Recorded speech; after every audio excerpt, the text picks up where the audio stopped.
Hi guys, welcome to Gemwz Podcast. My name is Grace, and I have my special guest today. Her name is Alyssa. Welcome, Alyssa. How are you? I'm doing great. How are you? I'm happy to be here. Good. I brought Alyssa here today because she is one of my best friends. She is very motivational, very positive thinking. Her zodiac sign is also a Cancer, so that means that we're just super creative and chill. But I thought this would be the perfect first podcast for my independent artist playlist. Just kind of talking about how not to care about what other people think about you, especially on social media. When people start posting on there, a lot of people find themselves not being consistent posting on there with their music and promoting it because they get a lot of hate comments. And so, Alyssa, since you are here, I wanted to ask you a few questions about positive thinking and kind of what you recommend people do to not care about what other people think. Yeah, Grace. Well, first I want to say thank you for inviting me. I'm happy to be here. And this is exciting. This is really exciting. And great question, by the way. I really do think that rejecting negative comments, such as you mentioned on social media, what I really like to do is I block those things out and not pay too much attention to it. Why? Because if you pay attention to those comments, you then start to feed yourself into negativity, which is not good. And then that comes along with self-doubt, feeling low self-esteem, not having the confidence that you need, and kind of really just not being in tune with the negative. There was a saying a while back, and I'm not sure if you're familiar with it, Grace, but it is called 2 positives and 1 negative, meaning like focus on... I'm not familiar with that, no. Oh, okay, yeah. Focus on 2 things that are like positive to transition into that negative comment into something that will bring you more confidence. Oh, yeah, for sure. And if I get, a comment that was slightly hurtful or anything of that matter where it blows my low self-esteem, what I like to do is I literally just, I ignore it. I really just ignore the comment because I know that I don't focus on those things because I don't want to bring myself down in any way. Yeah. When you say 2 positives equal negative, what are you referencing? Like what like let's say for example, I had a comment that said your music sucks. What would that like give me that example of the 2 positive? Yeah, so I love that you brought that up because what I do is I transition that definition into something completely different, right? Such as that comment, your music sucks. Well, you can say to yourself, oh, well, you know what? It just means I need more practice. I need better practice. I need to focus on the areas to create the other audience. And then if they say something like that, you can also then tell yourself, not only do I need to work harder, it means they're giving you a compliment because it's like, they're telling you work a little harder, but also wait a minute, not work hard. I lost my train of thought. Well, I do like that. I do like the thinking of that, but I think what I was trying to get at was when I get a negative comment like that, I kind of think about like these people being kind of hateful. Because even if your music is good, that's what I'm trying to say. Your music is fantastic to you.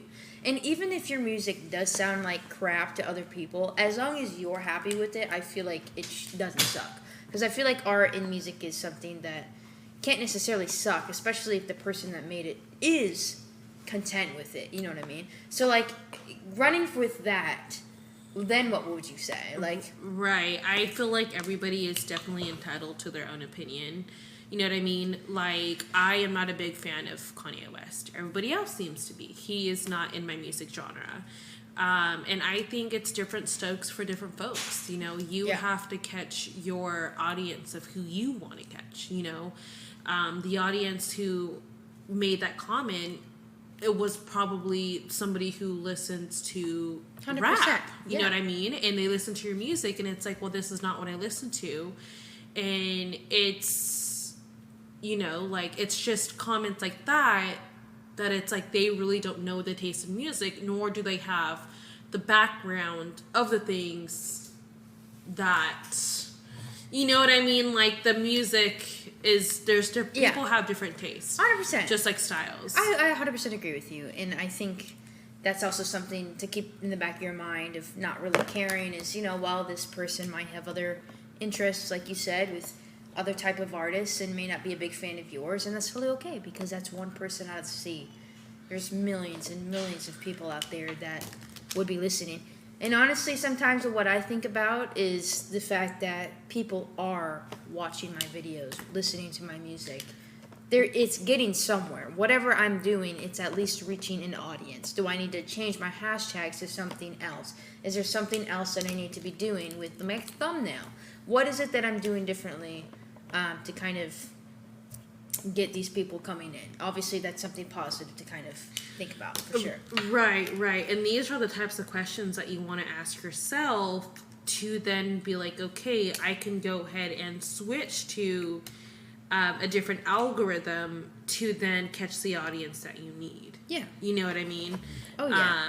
But again, blocking out those negative comments is huge. Oh, yeah. You know, because a lot of people take those negative comments with them and they overthink what the people say. And what I've learned over time is sometimes what you say after a conversation, a person can repeat it in their head many times. You know what I mean? But being able to not focus on that and transition into a positive would make a huge difference. Oh, yeah. And I think that comes along with kind of accepting yourself and knowing that you're unique in your own way. Your music is unique. Your art is unique.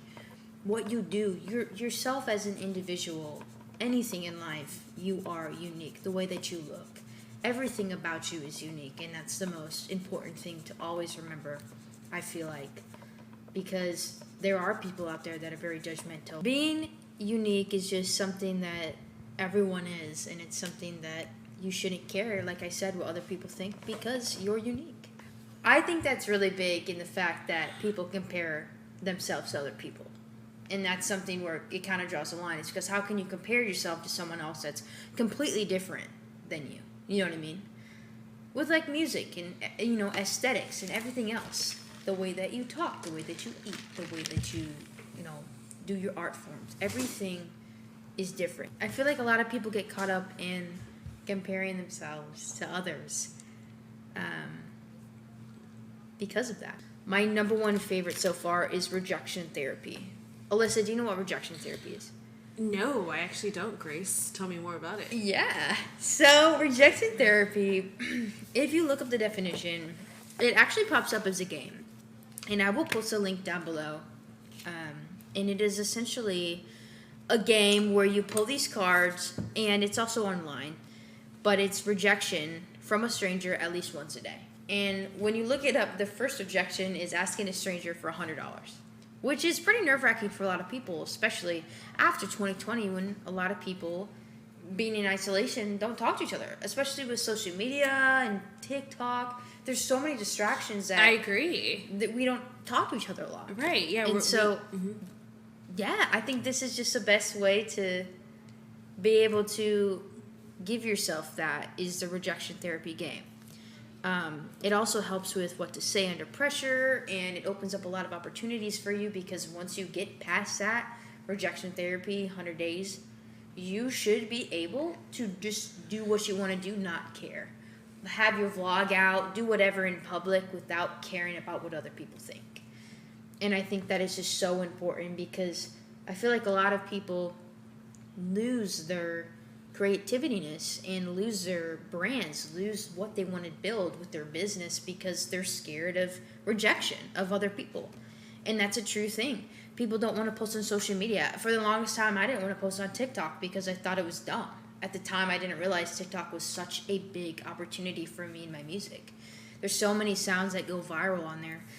But I didn't think anything of it. One, because I'm not an influencer. I'm an artist. I don't want to influence people. I don't want to do that video. But that's the thing that comes with it, is you kind of have to.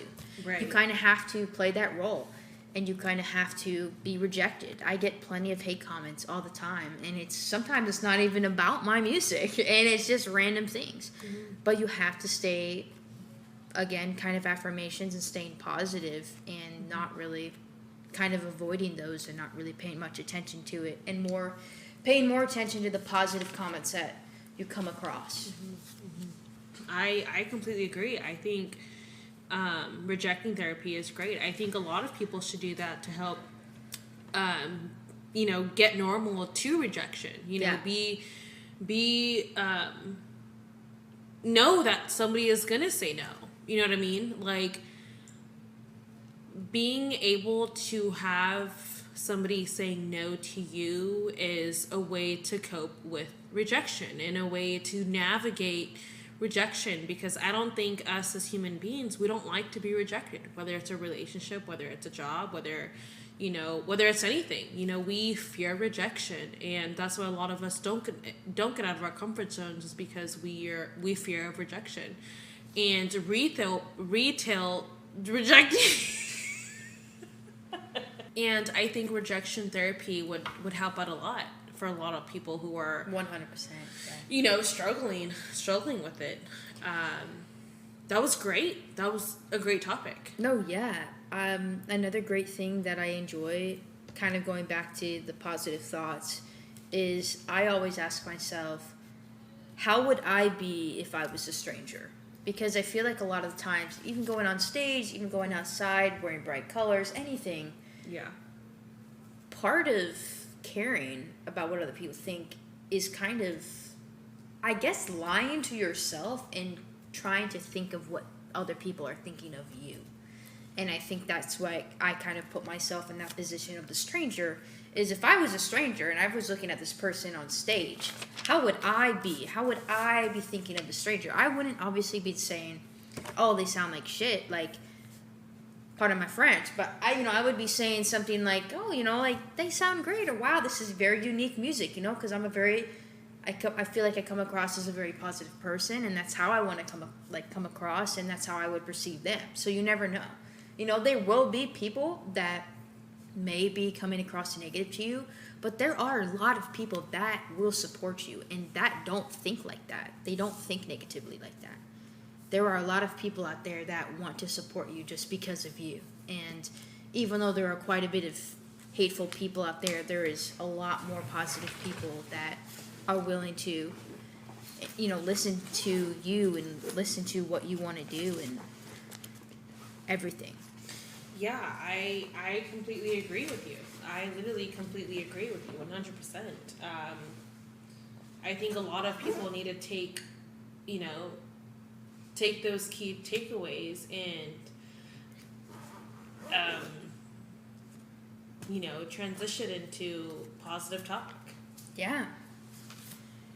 So, Alyssa, before you go, I just wanted to ask, ask if you could give us an example as to when you did care about what other people think.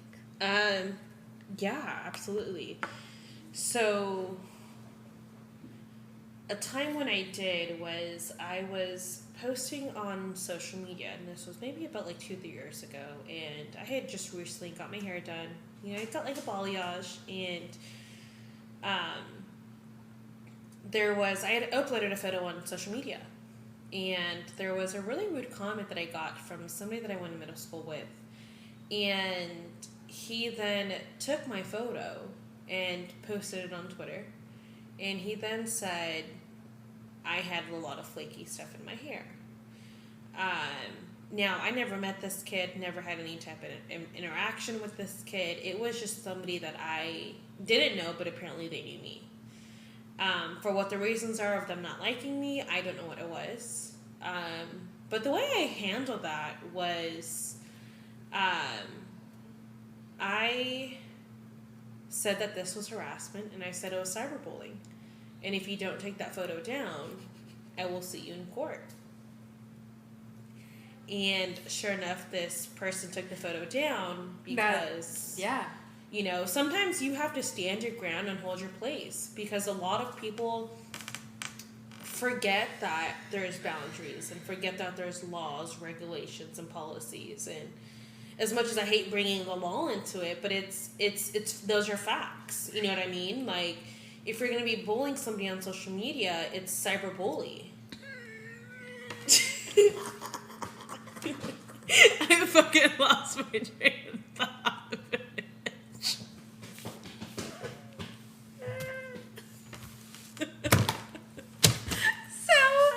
That's not really what I said. Wait, you have to repeat the question. Patricia, that is a really... I'm sorry. Alyssa, that was a really sad story, and I'm so sorry that happened to you. And it's unfortunate because it happens to a lot of us. Yes, when people say that, oh, I hate your music, is cyberbullying.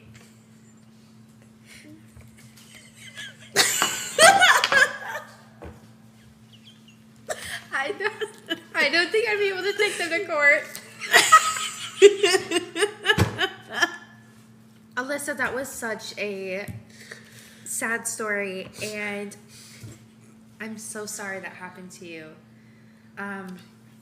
It is super unfortunate with how many people go through that every day of cyberbullying, and that is something that you need to take seriously sometimes, and especially when it is a photo of yourself.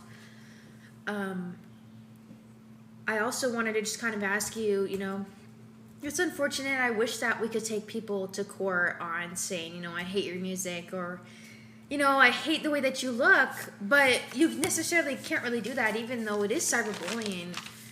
If it's not so much of, you know, taking photos of you without your consent, or sharing photos without your consent, I feel like you can't really take them to court. And I think that's something that you just kind of have to not care anymore. And so, is there any examples that you could possibly give on that aspect and what you normally do in that situation? If you block them, if you report them, or if you don't do anything about it and just kind of leave it as is, and how you kind of mentally change yourself into thinking more positively about it. Yeah, for sure. I think that,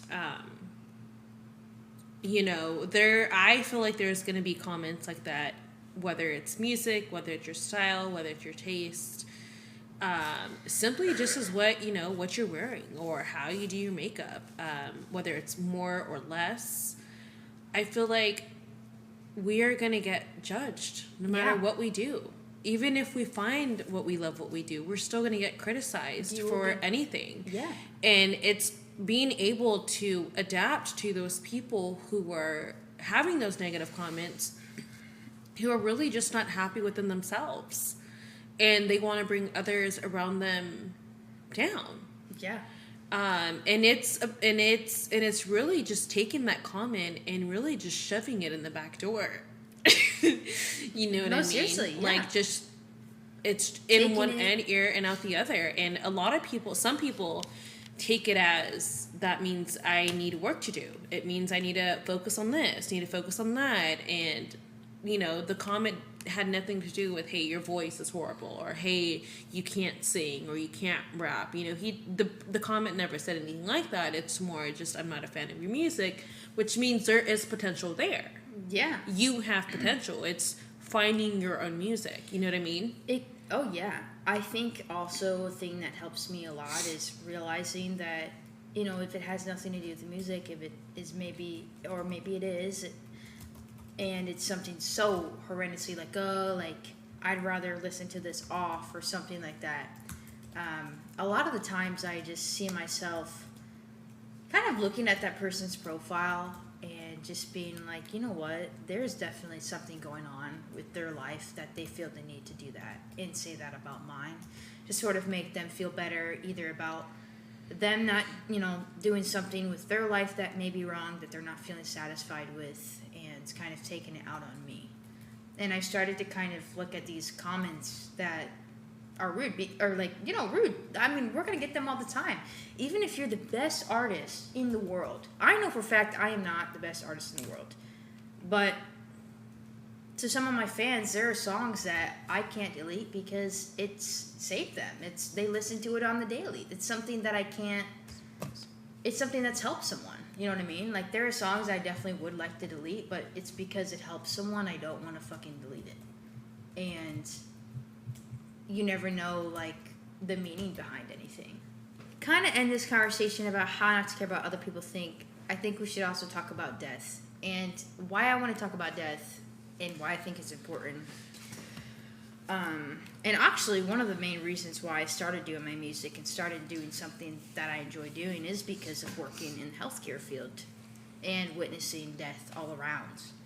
And I know a lot of people experience that with working in the healthcare field, but even having relatives or friends or someone very close to you pass away, and just how life is so short.